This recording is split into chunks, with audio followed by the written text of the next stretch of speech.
Good morning and welcome to the Bowling University studio from the International Bowling Campus in Arlington, Texas.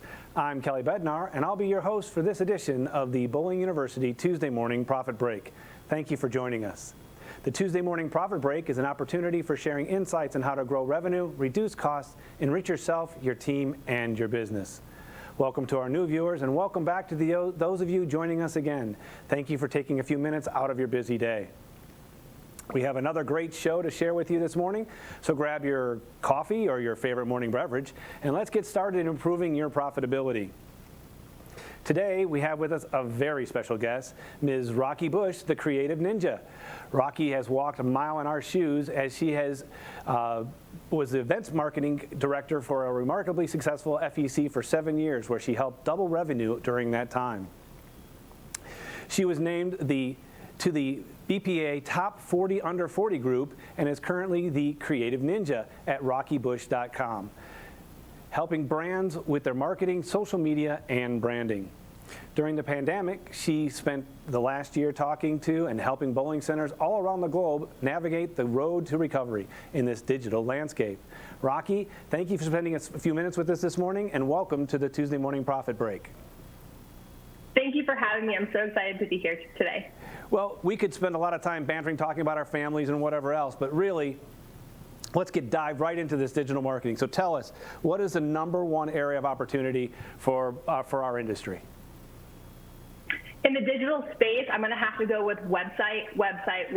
What's incredible to me is over the last year and a half, I have spoken with a variety of centers from all around the world, and there are many people that, one, don't even have a website yet, or two, they don't even have access to it. So as things were changing rapidly over the last year between rules and regulations based on your county, they weren't able to put those pieces of information out to the public. So your website is foundational. It is the only thing that you own and have control over. So when or if social media changes or goes away, that is your platform for mainly communicating with your guests, and everything points out to there. Those are your social sites, and everything points back to it. So it is huge to have ownership and make sure you have access to update those key points.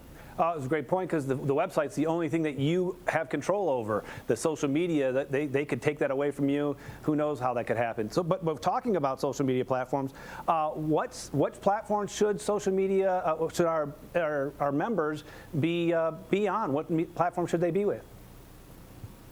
Great question, and I get asked this all.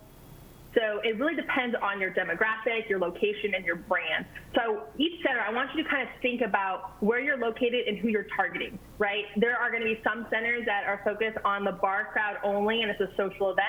And there's going to be others that are really just focused on league bowling or maybe an older demographic. So it's going to vary based on location and kind of what you're trying to do. I say key ones are Facebook. Everyone should be on at this point.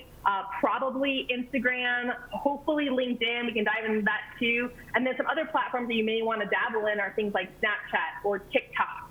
Or some other ones, if you want to get super adventurous, could be Pinterest or Twitter. But my most important thing here is I want you to think about who is controlling the narrative, right? If you are not on those platforms as a brand, then who is representing your brand on any of those platforms?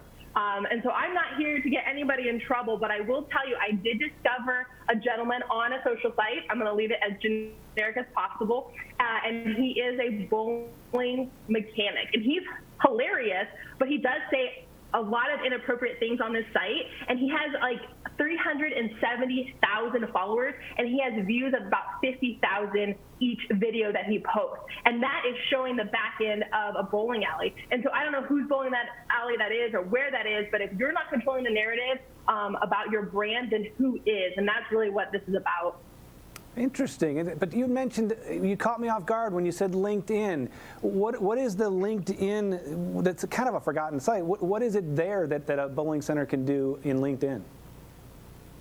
Exactly. So the LinkedIn is really your modern day Rolodex.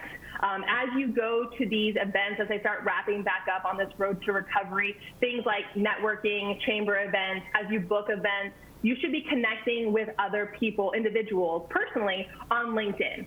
It's a great networking opportunity. 80% of business-to-business leads on social media come from LinkedIn, and they are your target demographic for what you are doing. They are the exact group of people where you can brag about all the things that you offer. Because the truth is, most customers probably think, okay, bowling alley, maybe leagues, maybe birthday parties. But they're not thinking about team builders or Christmas parties or company events or food if you have an outside catering service. They're not thinking about all the different things that you can offer. And so LinkedIn is a great space for you to showcase those things, brag about those things, and connect with specific people that are going to book things like the team builders and the company events and things of that nature. So as you make those relationships and connections, you should be connecting with them on social and go from there. Well, you mentioned another social platform that caught me off guard too, because I think of it, when I think of it, I think of my wife. I don't necessarily think of the bowling centers. Pinterest. Yep. How does a bowling center drive revenue with Pinterest? Exactly. So that's like the number one thing that I hear, right? Oh, women are just on it and I don't need to be on it as a brand. And I completely understand that. And the truth is that majority of Pinterest users are women. But what it can do is it can spike that Google ranking. It can help with your SEO and your engagement. So the way that I view it is Pinterest is this in a nutshell, okay? You are taking an image from a specific website. So that could be a social site or hopefully your website because you own your website and you have access to your website. And you're taking that image, so a flyer or an upcoming event or a poster or just an image that represents what's coming up in the future, right? And you're pinning that to Pinterest, and it's going to link back to that website. And so all it's doing is driving traffic and gaining momentum on the site. So personally, if I'm at a center, I don't care who pins it or who likes it. As long as it's gaining momentum, all it's doing is communicating back to Google saying, ooh, this website, bowlingcenter.com or whichever that is for your bowling alley, that is important. And there's a lot of people going there, and it's coming from a bunch of different spaces. So let's bump it up in the ranking. Let's improve that on Google or just in general SEO analytics. So anything from flyers to social events or your pro shop, or if you sell anything, menus and recipes. There's a lot of centers that have really, really delicious looking food I've seen. It just gets me hungry, and you can pin that or kind of do it behind the scenes stuff. So there's a lot to do there, and we will take a much deeper dive on that specifically at Bowl Expo this year. Well, that's a lot of platforms. You've mentioned all these different platforms. Mm-hmm. That's a lot of work to keep up with. What's the best variety for people to keep up with to spread these out? I can't do all of those. Well, that's true. What I would say is the number one question from bowling centers specifically that I get is about content creation, right? And what I say is that bowling centers are a hub for content. And most people, when they look at it, they're like, oh, we just have bowling. And that's not true. There's a lot of content right at your fingertips if you're struggling to think of what can I post next, or how do I stay alive and engaging with my customers. There's a lot of things literally inside those four walls. So internally, you can talk about different offerings, upcoming events. A behind the scenes one would be really, really great. People love to see the inner workings of a simple ball return or the pin setters, or behind the scenes of the mechanic's office and what that looks like. You could do some fun facts about bowling pins or bowling balls or the sport in general. External stuff could be things that your guests are posting, or communal events or outreach stuff that you guys do in the community from a fundraising perspective or a give back. And then just get creative. I think you should be talking to some of the millennials because they are younger, right? Any of those teenagers are going to give you great ideas of things that people are talking about. You could, we most recently had March Madness, so you could easily do like a battle of the birthday cakes and kind of do a bracket type thing playing into that, and just take pictures of birthday cakes that are coming into your center and having people vote on that on your social sites, or showcase the different bowling games that your center offers, or have a dance-off between your employees, or do Employee of the Month. So there's so much content, there's so much richness in your center that's already there. And so I would just encourage people to kind of take the lens off and look at a little bit bigger picture on what you can showcase on your social sites, because it's there for you. Well, all those things you mentioned, they seem to have motion to them, movement, not just a picture, but a video. We have a feeling here at BU that video is king. Do you feel that's true in your experience also? absolutely. Video is going to outrank anything. So content's good. Having an image with that content is super important. And then one step above is video. So absolutely, video is king. You can see it on places like Instagram stories or IGTV or Reels or even Facebook stories. And then TikTok is kind of the new thing that you've probably heard about, or you've seen the kids on these days, or those type of things. And I'm not one to jump on the newest platform. I like to wait a good amount of time and let it see if it's a proven concept, something worth a business actually spending their time in on. But I will tell you, just from a video perspective, TikTok is incredible, and there's a lot of potential there for centers, which I know that might sound like a tsunami of overwhelmness, trying to think of all the things you have to do, but I have a client who decided to just jump on there and give it a go, and by like her 6 or 7th video, one went viral with 725,000 views overnight, not even kidding, and she jumped 22,000 followers overnight.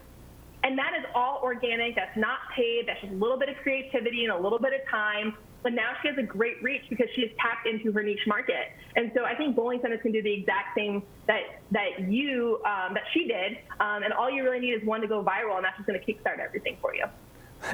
That's interesting information. I got to tell you, we're running low on time. We got one more question. I'm going to squeeze in one more question here. Okay. Tell me, what is the FOMO effect? FOMO effect. That's great. So FOMO stands for fear of missing out. And we have 69% of millennials that experience FOMO. 78% of them prefer to spend their money on an experience and a thing. And so what we are trying to do in our social platforms, in our stories, is you're trying to incorporate what I call the FOMO effect. You want them to know that there's an urgency to purchasing or attending an event or to be part of a league or to sign up for a club. Otherwise, they are going to miss out. And then if they do miss out, you just want to dangle that carrot in front of them of here's everything you missed and here's what happened, and oh, this is a funny thing too, but you weren't here for it, so you got to sign up next time. And it just creates this like habitual, I need to tune in and see what's going on because I don't want to miss out. I don't want to not know what my friends are talking about over here. I want to be part of that. And so it's just creating this natural FOMO effect. And again, another deeper dive when we have a little bit more time, but you can definitely incorporate this into your stories, which I highly recommend if you're not doing stories to start playing around with that. And then Bowl Expo, a much deeper dive on all of these things and how to master the game plan of your social media. Yeah, we'll definitely have time to spend some time in June at Bowl Expo, take a deeper dive on this. Thank you for taking a few minutes today and spending some time with us to talk a little bit about this really, really expansive topic. So, Rocky, spending this time with us in giving us these great insights, we continue to go down the road to recovery, to the post-pandemic business environment. We are excited to have you with us this June in person and take a deeper dive with that. So remember, if you'd like to learn even more about this digital marketing and social media platforms that Rocky has discussed, she'll be one of our featured speakers at Bowl Expo in Louisville this June. Rocky's 90-minute learning lab, Lay Out Your Social Media Game Plan, will be taking place on Tuesday, June 22nd at 10:15 a.m. You're not going to want to miss it. As we wrap up another edition of the Tuesday Morning Profit Break, remember that when your focus is on growing people, people will grow your business. We look forward to seeing you next week at 10:15 Eastern for another great episode of the Tuesday Morning Profit Break. If you have any questions about today's show or like additional information, you can reach us at any time at education@bpaa.com. Also, you and your team can watch previous episodes 24/7 by visiting bowlinguniversity.net. Until then, I'm Kelly Bednar, and do for one what you wish you could do for everyone. See you next week.